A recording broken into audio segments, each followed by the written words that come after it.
আসসালামু আলাইকুম এভরিওয়ান, দ্বিতীয়বারের মতো চলে আসলাম রিয়াদ সিজন 2025-এ। তো প্রথমে পার্কের ভিতর ঢুকতে এত পরিমাণ ভিড় বলার বাহিরে। পার্কের চারপাশ দিয়ে রাস্তার সাইড দিয়ে লাইন আর লাইন, আনুমানিক 2 কিলোমিটার লাইন। এখানে অনেক বড় লাইন হলেও সমস্যা ছিল না, কারণ এখানে সবাই ডিসিপ্লিন মেনটেন করে ঢুকতেছিল ভিতরে। আর এখানে যে এত পরিমাণ সিকিউরিটি ছিল, এখানে ডিসিপ্লিন মেনটেন করাটা খুবই জরুরি। আর এখানে কত পরিমাণ ভিড় ছিল এই ভিডিও দেখলে আপনারা বুঝতে পারবেন। আর এখানে প্রতিটা লোকেরই এক একজন করে সিকিউরিটি গার্ড বডি চেক দিচ্ছিল।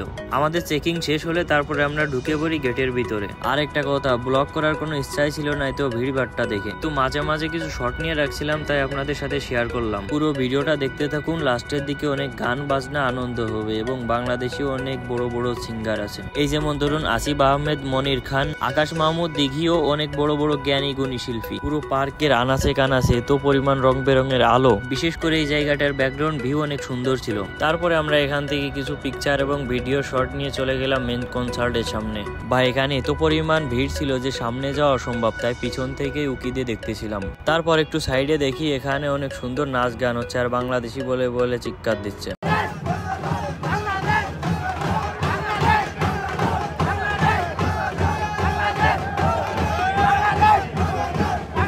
হয়তো বা এরা আফ্রিকান ছিল, কিন্তু বাংলাদেশি ভাইদের সাথে খুবই মজা করতেছিল। তারপরে আমরা মনির খানের গানের আওয়াজ পেয়ে ছুটে চলে আসলাম কনসার্টের সামনে।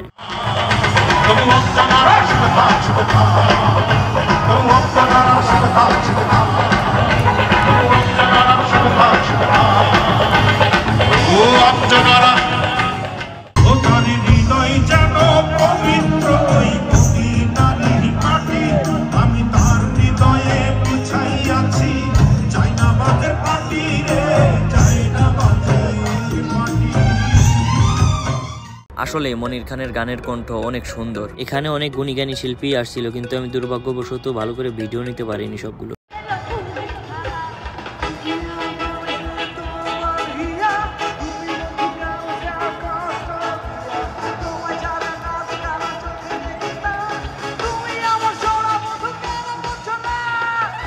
তারপর আমরা এখানে গানের সাথে তাল মিলিয়ে একটু আনন্দ করি।